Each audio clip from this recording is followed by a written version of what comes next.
नमस्कार, मी पूजा. दैनिक गोमंतकच्या इव्हिनिंग बुलेटिनमध्ये तुम्हा सर्वांचं स्वागत. आढावा घेऊया दिवसभरातील महत्त्वाच्या घडामोडींचा. गोवा सरकारने राज्यातील ज्या नागरिकांनी अद्याप कोरोना प्रतिबंधक लसीचा डोस घेतलेला नाही त्यांना तो घेण्यासाठी सुविधा व्हावी यासाठीच आरोग्य खात्याने आजपासून टीका उत्सव सुरू केला आहे.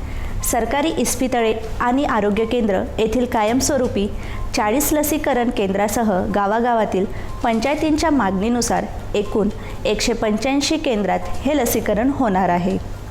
यातील किमान 70 केंद्रे पुढील 8 दिवस दर दिवशी कुठे ना कुठे सुरूच राहणार आहेत. शिक्षित आणि सुशिक्षित राज्यप्रतिमा असलेल्या गोव्यात दरमहा सरासरी 5 बलात्काराची प्रकरणे नोंद होत असल्याचे राष्ट्रीय गुन्हे शाखेच्या नोंदीतून पुढे आले असून गोव्यातील बलात्कार प्रकरणांची टक्केवारी राष्ट्रीय टक्केवारीपेक्षा 3.5% जास्त असल्याचे दिसून आले आहे. पावभाजी हा गोमंतकीयांचा सकाळच्या न्याहारीचा आवडता मेनू आहे, पण येत्या 2 ऑक्टोबरपासून गोवेकरांना 5 रुपयाला पाव विकत घ्यावा लागणार आहे. पावाबरोबरच ब्रेड स्लाइसच्या किमतीतही वाढ होऊ शकते. त्यामुळे गोमंतकीयांचा नाश्ता व जेवण सुद्धा महाग होणार आहे.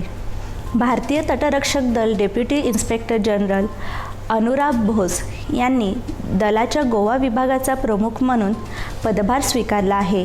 यापूर्वी अनुराग बोस भारतीय तटरक्षक दलाच्या चेन्नई येथे असलेल्या एअर स्टेशनवर पात्र उड्डाण प्रशिक्षक म्हणून नियुक्त होते.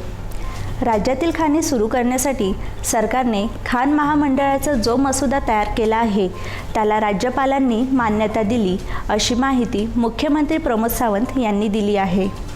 तर या होत्या गोव्यातील दिवसभरातील महत्त्वाच्या घडामोडी.